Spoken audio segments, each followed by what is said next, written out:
título allí, comenzamos la materia Soteriología, el capítulo número 4. Habían como 46, ¿sí? Así es que espero que no hayamos perdido... No tuve tiempo ni de preparar el té, mi hermana Patti. Nada. Así es que bueno, nos vamos saludando nomás allí. Los hermanos se van sumando, ¿no? De nuevo, vamos todavía, gloria a Dios, ¿eh? Así es que... Algunos se nos ha perdido en el camino, habían como 40 y tantos, ¿no? Bien, ahí están entrando. Bien. Hermana Susana, Verónica Fernández, Francisco Gastón, acá Lorena también, Evelyn Cruces, gloria a Dios, tantos hermanos. Muy bien. Bien, vamos adelante entonces. Capítulo 4, vamos a hacer un poquitito nada más. Vamos a ver, si Dios lo permite, el primer punto nada más acerca de la doctrina. Esta es una doctrina también fundamental, una doctrina que da para mucha discusión. Ya venimos hablando y venimos mencionando. Hola, mi hermana Nancy, ¿cómo está ahí? Venimos hablando y venimos mencionando, ¿no? Acerca de justamente la doctrina de la salvación. Una doctrina cardinal, una doctrina fundamental. Mire, simplemente le leo algunos títulos. Vamos a hablar acerca de la justificación.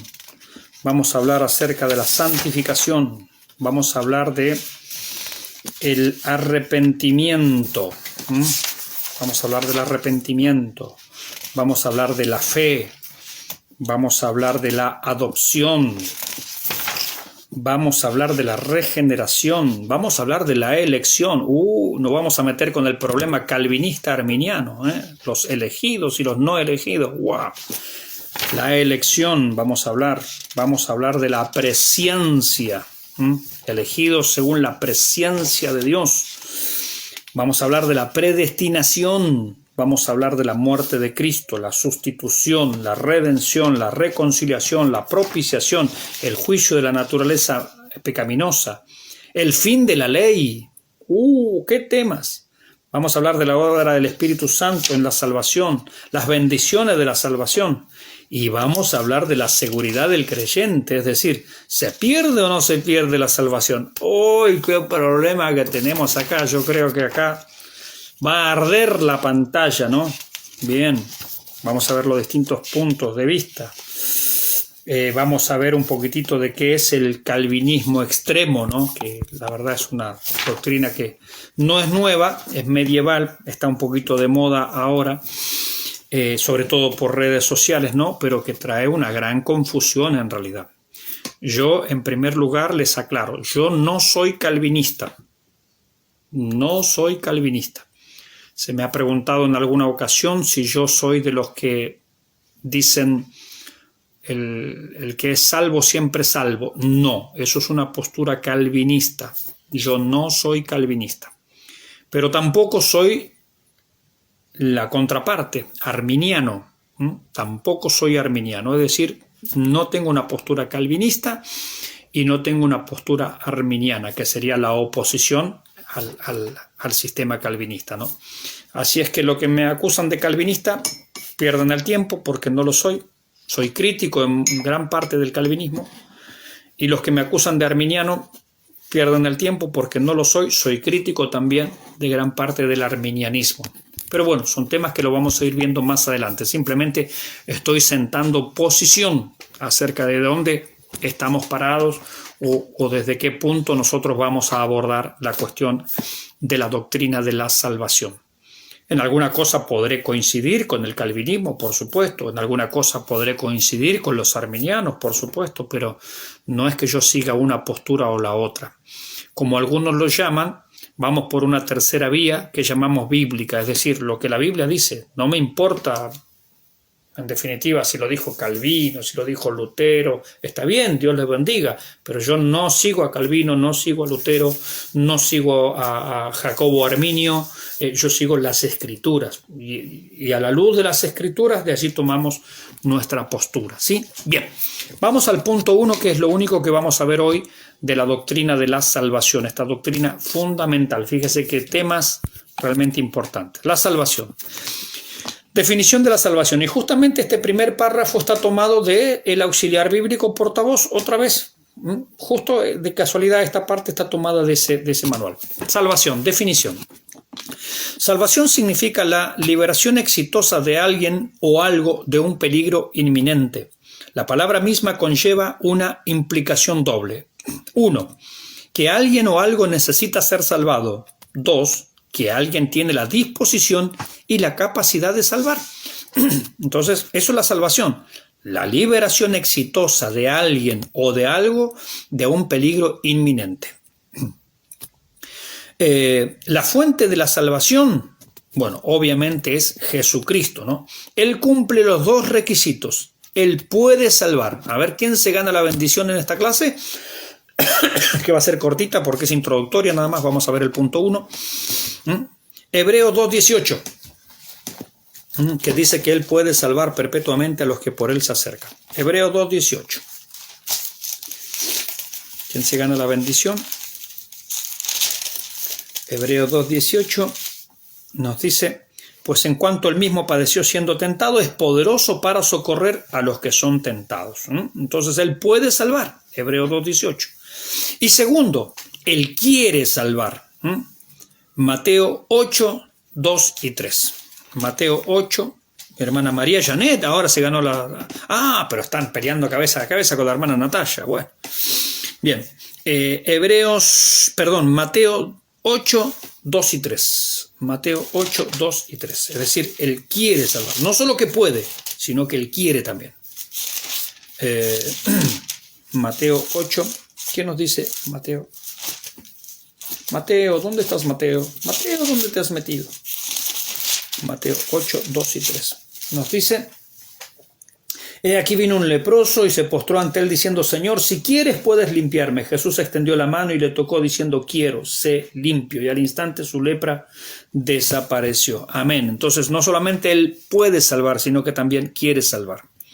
Ahora, veamos algunas falsas esperanzas de la salvación y con esto vamos a terminar nuestra clase de hoy. Falsas esperanzas de la salvación. O sea, la gente ¿en qué deposita su esperanza de salvación? Algunos lo ponen en la educación, como diciendo, bueno, este es un pensamiento positivista, ¿no? La gente cada vez más educada, ¿qué es el pecado? En definitiva, el pecado es la mala conducta. Entonces la gente, a medida que es más educada, la gente no va pecando, la gente deja de hacer lo malo y bueno, y así uno obtiene la salvación. Es decir, por una buena conducta, una buena educación, digamos, eso nos elevaría. Pero eso no resuelve el problema, ¿cierto?, del pecado, ¿cierto? La ofensa que ya se le ha dado a Dios. Dios ha establecido cómo se paga el pecado. La paga del pecado es muerte, por eso Jesucristo tenía que morir. Pero Él como oveja inocente muere en lugar de los pecadores. Muere como sustituto, eso lo vamos a ver más adelante. Entonces la educación es buena, es bueno que seamos educados, pero la educación no resuelve el problema de la salvación. La salvación pasa por otro lado, más allá de la educación. Otra falsa esperanza de salvación, ser miembros de una iglesia.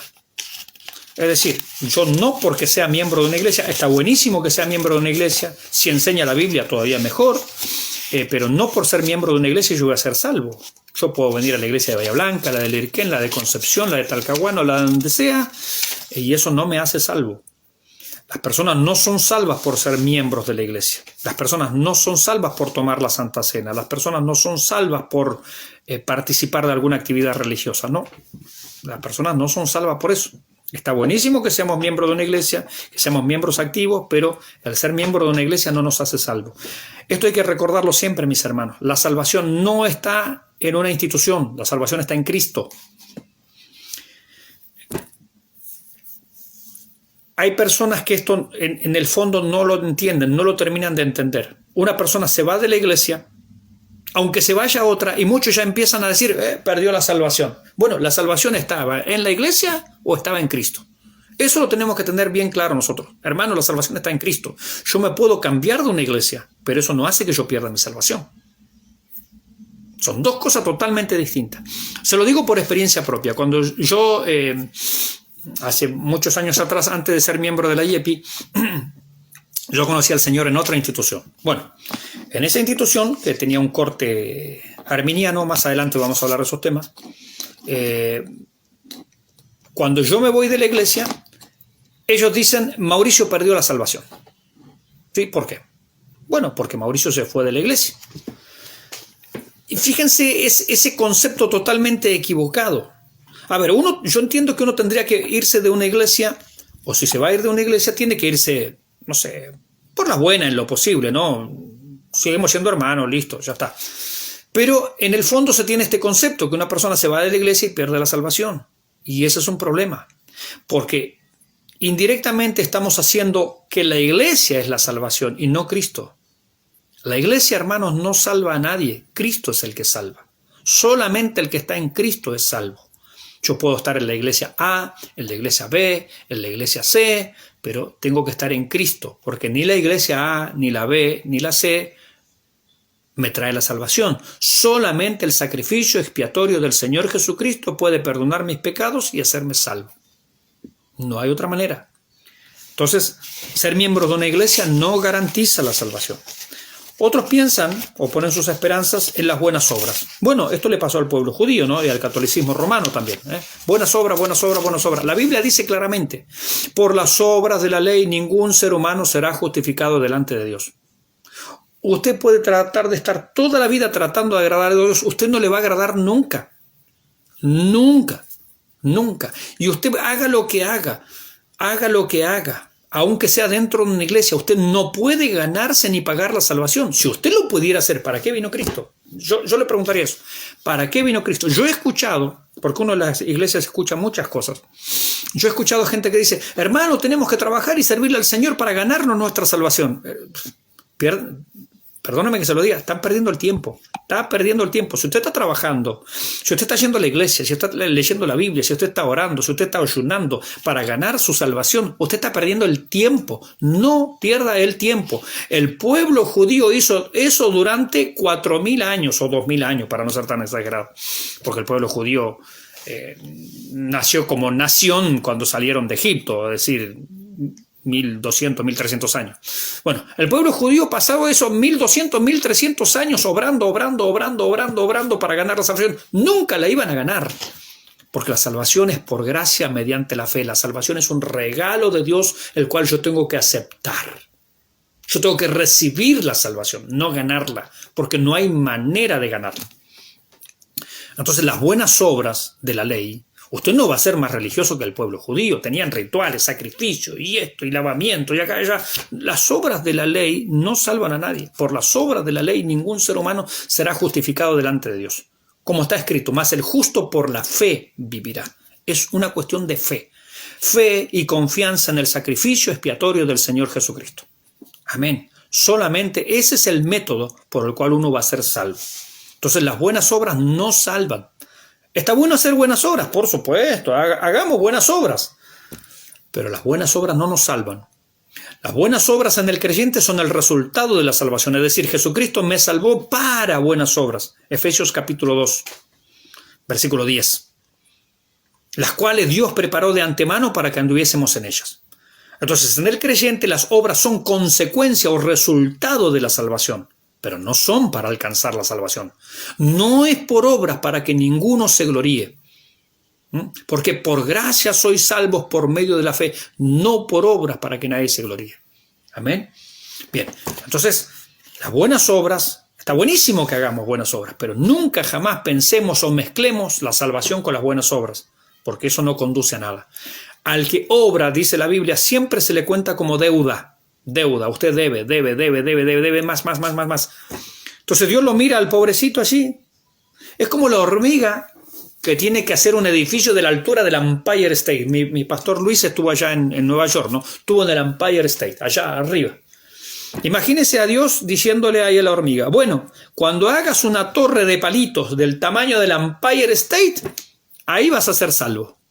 Y ahí está el pobre, la hormiga ahí trayendo palito. ¿Usted cree que alguna vez va a llegar a la altura del Empire State? Por eso dice la Biblia que al que obra se le cuenta como deuda. Te falta. Y siempre te va a faltar, hombre. Porque es inalcanzable. No se puede llegar a esa altura. Usted no puede llegar a esa altura mediante las obras. No, son palitos nada más traídos por hormiga. La vara de lo que Dios ha establecido para la salvación es demasiado alta. Por eso dijimos ahora en la materia anterior, ¿no? En Cristología, solo Dios puede satisfacer a Dios. Solo Jesucristo, que es Dios, podía satisfacer las demandas del Padre, que también es Dios. No hay otra manera. Entonces, las buenas obras nunca son conducentes a la salvación. El bautismo. Hay gente que se bautiza para ser salvo. No, el bautismo no salva. Usted se puede bautizar 100 veces si quiere. El bautismo no salva. Y para colmo de males todavía, muchos dicen, no, es que hay que bautizarse donde el agua esté corriendo. Y yo le pregunto, ¿y para qué, hermano? Es para que se lleve los pecados, pues, pastor. O sea que el agua quita el pecado. Yo pensé que era la sangre de Cristo, porque la Biblia dice, y la sangre de Jesucristo, su Hijo, nos limpia de todo pecado. Yo pensé que era la sangre de Cristo, pero me he enterado por boca de algunos por ahí que cuando el río corre, te bautizás ahí y se te lleva los pecados. Mirá, allá van mis pecados, como una cuadra más abajo, van allá. Oh, que se fueron lejos. Hermano, ¿de dónde sacamos esa, perdóneme que se lo diga, esa ridiculez? La Biblia es absolutamente clara. La sangre de Jesucristo, su Hijo, nos limpia todo pecado. Y sin derramamiento de sangre no se hace remisión, es decir, no hay perdón de pecado. Entonces, usted se puede bautizar. ¿Es un mandamiento bautizarse? Sí. ¿Hay que bautizarse? Amén. Pero el bautismo no te salva. Es un paso de obediencia. Es como ir a la iglesia. ¿Tengo que ir a la iglesia? Sí, por supuesto. ¿Es bueno ir a la iglesia? Amén. ¿La Biblia nos manda a congregarnos? Amén. ¿Y si me congrego, por eso soy salvo? No. Soy salvo si he creído, si me he arrepentido, si he recibido a Jesucristo como mi Señor y Salvador, si Él ha hecho una obra de transformación en mi vida. Está en la iglesia A, en la B o en la C. Y después, como paso de obediencia, me voy a bautizar. Me bautizo porque ya soy salvo por medio de Jesucristo. Entonces el bautismo es un testimonio público de la fe que yo puse en Él. Pero el bautismo no me salva. ¿Sabe qué es lo que hace el bautismo? Mojarme. Nada más.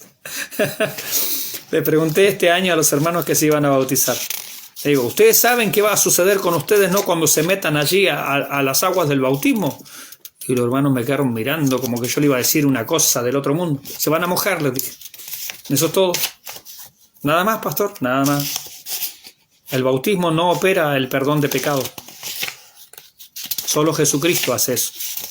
Hay personas que si no se han arrepentido de sus pecados, por más que se metan 20 veces en el río, no pasa nada. No pasa nada. ¿Sí? Bien. La observancia de la ley. Bueno, hay gente que piensa que observando la ley, no, pastores, que tenemos que guardar la ley, tenemos que guardar esto, aquello, esto, otro. Otra vez, hermano, por las obras de la ley ningún ser humano será justificado delante de Dios. No estamos bajo la ley, estamos bajo la gracia, porque la ley te condena. La ley no es un sistema de salvación, escúchame bien. Lo vamos a ver un poquito más adelante en esta materia. La ley no es un sistema de salvación. Nunca la ley fue pensada para salvar a nadie. Pablo le dice a Timoteo, la ley fue dada para el homicida, para los fornicarios, para los adúlteros, para los profanos, para los parricidas. Fue dado para los estafadores. Para eso fue dada la ley. Es decir, es dada para los malos y pecadores. Para eso es dada la ley. La ley, dice también Pablo en segunda carta a los Corintios en el capítulo 3, dice, la ley es un ministerio de condenación, no de salvación. La ley no fue dada para salvar. Nadie se salvó por guardar la ley y la ley no te puede salvar. La ley es un espejo. La ley muestra lo pecador que eres. Me miro en la ley y digo, qué cara horrible de pecador que tenés. Y soy yo. La ley es el espejo de Dios para que yo vea mi alma y lo corrupto y lo sucio y lo pecaminoso que soy. ¿Qué dice Elenita Carrillo? Pero es una enseñanza que nos dejó nuestro Señor Jesucristo. La ley, sí, fue dada para los pecadores y eso, ¿sí? Para condenarlos. Es decir, se lo voy a poner en estos términos, porque es lo que la Biblia enseña, ¿eh? Por eso no, los creyentes nos estamos mandados a guardar la ley. Primero, porque si la ley no nos salva, la ley nos condena. La ley, mire hermana Elenita, se lo voy a decir como lo dice la Biblia en palabras más modernas. Es como que había un fuego y usted quiere apagarlo con un bidón de benzina. Con un balde de benzina usted le echa. ¿Qué cree que va a pasar? dejará el desparramo. La ley fue añadida a causa de las transgresiones, dice la Biblia. Es decir, es un balde de benzina arriba del fuego. Usted no puede apagar con eso. La embarra peor. La ley lo único que manifestó era lo pecadores perdidos que éramos. Nada más. La ley no es un ministerio de salvación. Lo dice la Biblia. 2 de Corintios capítulo 3. Anótelo por ahí, por favor. Se lo voy a leer. Ya me queda poquito tiempo. 2 clases en una tuvimos hoy. 2 de Corintios, capítulo 3, para los que no me creen. Mire, ¿qué dice?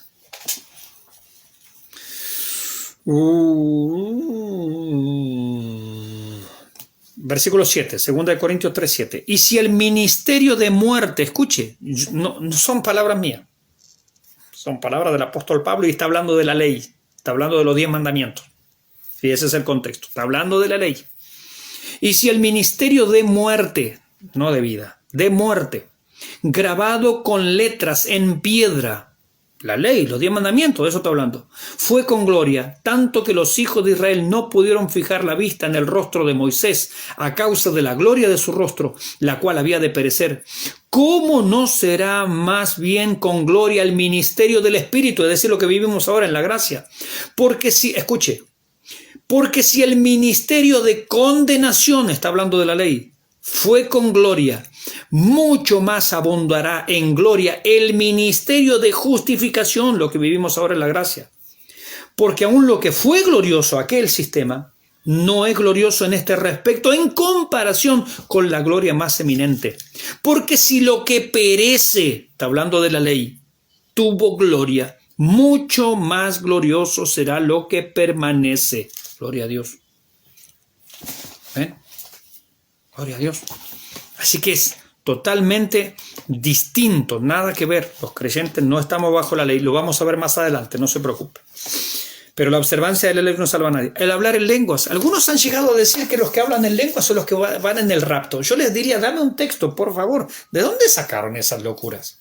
Hay gente que inventa cada cosa, mis hermanos. O sea, resulta que ahora para irse en el rapto hay que hablar en lengua. Y el texto, les preguntaría yo, ¿dónde está el texto? A ver, en la Biblia, en el libro de Mormón lo estarán leyendo, porque en esta no está. Dice, el que cree en mí tiene vida eterna. Obviamente que creer en la Biblia es obedecer, ¿cierto? Es decir, creo al mensaje, obedezco al mensaje. Bien, ¿qué nos dice acá Francisco? Muchos me dirán en aquel día, Señor, Señor, no profetizamos en tu nombre, y en tu nombre echamos fuera demonios, y en tu nombre hicimos muchos milagros, y entonces les declaré, nunca os conocí apartado de mí, hacedor de maldad. Claro, gente que tiene algún conocimiento de Dios, pero eso no alcanza. Hay que arrepentirse verdaderamente de sus pecados, y hay que creer en el Señor Jesucristo, en su sacrificio expiatorio, en la limpieza de nuestros pecados y de nuestra alma. Solamente así podemos ser salvos. Somos salvos por gracia, no de otra manera. El hablar en lenguas es un don nada más, pero eso no garantiza salvación de nadie. Justamente, no tiene nada que ver. Y tenemos distintos dones. Alguno hablará en lengua, otro tendrá otros dones, pero no. La Biblia dice, por los frutos los conoceréis, no por los dones. Porque el fruto es carácter. El fruto del Espíritu es amor, gozo, paz, paciencia. Es decir, los frutos del Espíritu. Es carácter, es transformación. Pero los dones no. Justamente lo que Francisco Gastón está poniendo allí son dones. Dones. Antes hay una pregunta de mi pastor. No sé quién era la pregunta, a ver. Gracias, mi hermana. Demesio Antonio nos dice, ¿la Santa Cena es parte de la salvación? No, no es parte de la salvación. Es una ordenanza. La iglesia tiene 2 ordenanzas. ¿Qué es una ordenanza? Es un rito, es un ritual repetitivo. Por eso es un rito, ¿cierto? Es un ritual repetitivo ordenado por el Señor, está claro eso. Pero son rituales de obediencia nada más. Es decir, yo como creo en Cristo, como me he arrepentido, como Jesucristo es mi Señor, y Él dice que me bautice, listo, me bautizo. Pero no es que el bautismo opera la salvación, no. Yo soy salvo por haber recibido a Jesucristo, por haberme arrepentido de mis pecados, por haber creído en Él. Y después es un paso de obediencia nada más. ¿Cómo ir al culto? ¿Ir al culto me salva? No. ¿Tomar la Santa Cena me salva? No. No, no. Ahora, si yo no quiero bautizarme, si yo no quiero congregarme, si yo no quiero tomar la Santa Cena, ¿dónde está mi obediencia a Cristo? ¿Es Cristo mi Señor? Son algunas muestras externas de mi obediencia al Señor. Pero eso en sí mismo no opera la salvación. En el catolicismo se enseña eso. Por eso se le llama sacramento. Voy a hacer un pequeño paréntesis. Y espero que no me rete después mi pastor Luis Emilio Lillo Mellado. No lo quiero nombrar, pero bueno, lo he nombrado. Voy a hacer un pequeño paréntesis. Por eso la palabra sacramento no habría que ponerla cuando hablamos de Santa Cena y de bautismo. No son sacramentos, son ordenanzas. ¿Cuál es la diferencia? Que el sacramento imparte gracia. Ese es el concepto católico romano. Creemos en el sacramento del bautismo. Creemos en el sacramento de la Santa Cena. No son sacramentos, porque la palabra sacramento significa que imparte gracia. Es decir, por el hecho de que yo participo de esa actividad o de ese ritual, yo recibo salvación. No es verdad. Ese es el concepto católico romano. Por eso en nuestra declaración de fe no debería constar la palabra sacramento. Debería constar la palabra ordenanza. Las ordenanzas de la iglesia, el ritual de la iglesia repetitivo mandado por Cristo es la Santa Cena y el bautismo. Son actos de obediencia que demuestran mi obediencia y sujeción a aquel que he dicho que es mi Señor. Amén. Cierro el paréntesis, ¿sí? Yo sé que es un detalle técnico, ¿cierto? Pero bueno, en realidad es eso. En el catolicismo romano se lo llama sacramento. Porque se dice que, por ejemplo, al bautizar a la guagüita se le quita el pecado. No se le quita el pecado al bautizar a la guagüita. No, de ninguna manera. Ni al grandecito en lo evangélico tampoco se le quita el pecado al bautizarlo. No, los pecados son perdonados por la sangre de Cristo. Es decir, yo primero me arrepiento, recibo a Cristo, creo en Él y después me bautizo, demostrando mi obediencia a Él. Pero la salvación la recibí al haber creído en Él. Lo mismo que la Santa Cena. Participo de la Santa Cena. ¿Por qué? Porque estoy demostrando mi obediencia, mi sujeción. ¿Por qué me congrego? Me congrego porque estoy demostrando que estoy en obediencia a Él. ¿Por qué leo la Biblia? Porque estoy en obediencia. Pero leer la Biblia no me salva. Participar de la Santa Cena no me salva. Bautizarme no me salva. Son manifestaciones de mi obediencia y sujeción al señorío de Jesucristo sobre mi vida. Si no, ¿cómo digo que Él es el Señor? Amén. Mi hermana Susana nos dice, no podemos cumplir la ley. La ley nos muestra cuánto necesitamos a nuestro Salvador. Amén. Eso es así tal cual. La ley es un espejo que nos dice lo pecaminoso que somos. Entonces, el hablar en las lenguas no es una cuestión que garantice nada. No. Hay gente que piensa que porque habla en lenguas son salvos. No tiene nada que ver. Terminamos. El ambiente correcto. Mire, mejor ambiente que en el huerto del Edén no había y sin embargo allí pecaron y se pudrió todo, ¿no? Diríamos en Argentina. Así que está buenísimo tener un ambiente correcto, un ambiente sano, pero eso no garantiza la salvación de nadie. La sinceridad, yo puedo ser muy sincero, pero estar equivocado. La sinceridad, no, pero que yo soy tan sincero, no importa la sinceridad, Dios dice otra cosa. Amén, ahí mi hermana Natalia, al aceptar al Señor como mi único salvador personal, amén, arrepentirnos, amén, de nuestros pecados, amén. Ser miembro de una logia o de una religión, no pasa nada con eso. Diezmar, sí, yo puedo diezmar todo lo que quiera, puedo diezmar hasta mi cuerpo si quieres. Eso no garantiza la salvación de nadie. Dios no puede ser comprado por el dinero de nadie. La salvación no se compra con dinero. Participar de alguna actividad religiosa, no. Y esto lo vamos a dejar y lo vamos a desarrollar. Hoy lo voy a mencionar nada más, porque aquí termina la clase. Esta es clase introductoria. El método tripartito de la salvación aplicado en cualquier dispensación, es decir, desde que el mundo es mundo hasta que se termine este mundo, la salvación siempre es así, como vamos a leer ahora. Siempre es así. Primero, es derramamiento de sangre. Ahí mis hermanas secretarias, lo mencionamos hoy, lo desarrollamos la semana que viene. Hebreos 9:22. La salvación es por derramamiento de sangre. ¿Sí? Y obviamente sangre inocente. ¿Sí? Hebreos 9:22. Sin derramamiento de sangre no hay remisión, no hay perdón de pecados. Por eso es que usted haga buenas obras, que el otro se bautice, que el otro tome la Santa Cena. Todo eso, en cuanto a la salvación, no tiene ningún efecto. Hebreos 9:22. La salvación es por derramamiento de sangre. Sangre inocente, no cualquier sangre. La sangre del Hijo de Dios. Segundo, La salvación es por una persona. Hechos 4:12. Ahí anota mi hermana Natasha. Hechos 4:12. Porque hay un solo mediador entre Dios y los hombres, Jesucristo hombre. Es por una persona. Entonces, esta persona derrama su sangre. Derramamiento de sangre, inocente por supuesto, y es por una persona. Y tercero, la salvación es por gracia, es decir, la salvación es un regalo de Dios. No hay modo, no hay manera. Efesios 2:8 y 9, mi hermana. Efesios 2:8 y 9.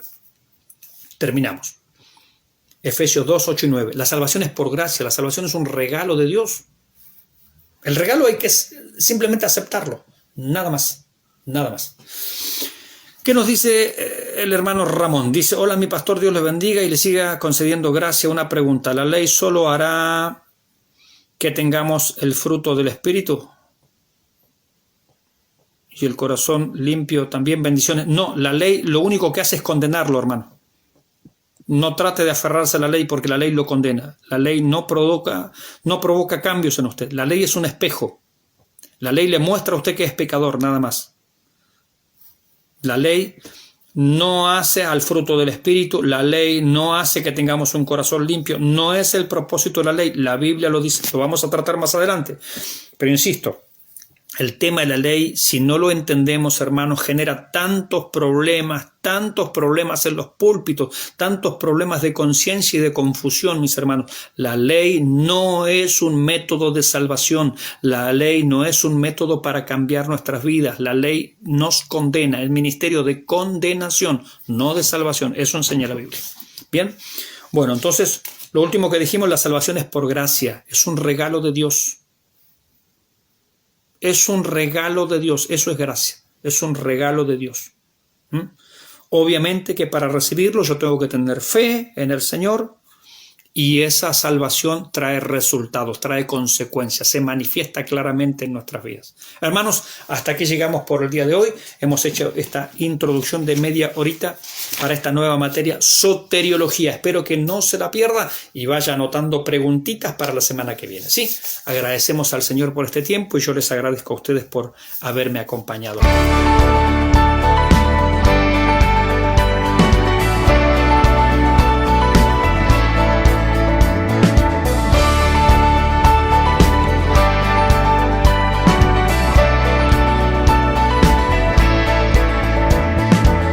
Si nuestro canal ha sido de bendición para tu vida y sentís el anhelo de poder colaborar, te dejaremos estas cuentas para que puedas ayudarnos a seguir creciendo. Dios te bendiga.